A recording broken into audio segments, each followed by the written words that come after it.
Ladies and gentlemen, I've just got back from the KSI versus FaZe Temperr event. First of all, I just want to say what an event that was. Being around the fighters, I met so many amazing people. But today, I'm talking about, of course, the main event, KSI FaZe Temperr. He got it done in emphatic fashion. We saw the new and improved version of KSI.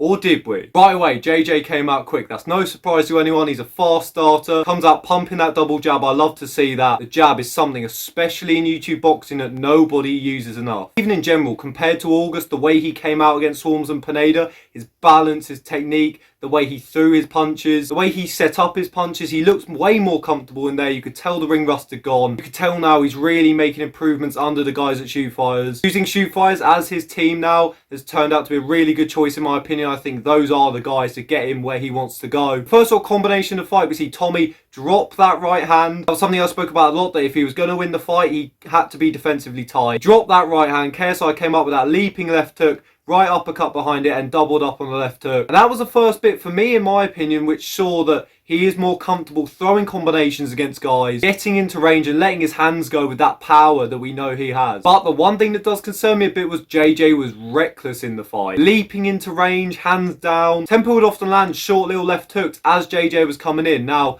against Temperr, that might be okay to take those shots. As we work up the levels and depending who he fights next, whether that's Tyron Woodley, Joe Fournier, getting to that Jake Paul fight, you cannot be taking shots from guys like that, leaping into range, because it will get you put down and potentially knocked out. Just in general, getting in shootouts now, of course, he won that shootout in the end, but again, as we go up the levels with higher level guys, you can't be banking on winning those shootouts 100% of the time. Now here's the interesting thing. He actually went for the knockout combination earlier on in the fight. He went with that bounce style that we see Michael Venom Page and strikers like Conor McGregor, Wonderboy Thompson use. More an MMA style, but that's where the MMA style of Shoot Fires comes in. This time is way more wild, leaping into range with a straight right hand, and then he's off the air like he's part of the Highland Globetrotters going for a 3-pointer, and then gets tied up, misses the left hook completely. But the signs were there early on of the combination we knew he wanted to throw. Thinking about it now, if that's Dylan Dennis in there, he might have been going out on a stretcher. Tommy is way more a high level in this fight, and fair play to him. He was really composed in there. He looked like even he, with the short time he had with Malik Scott, has really improved. One of my favourite combinations from this fight was JJ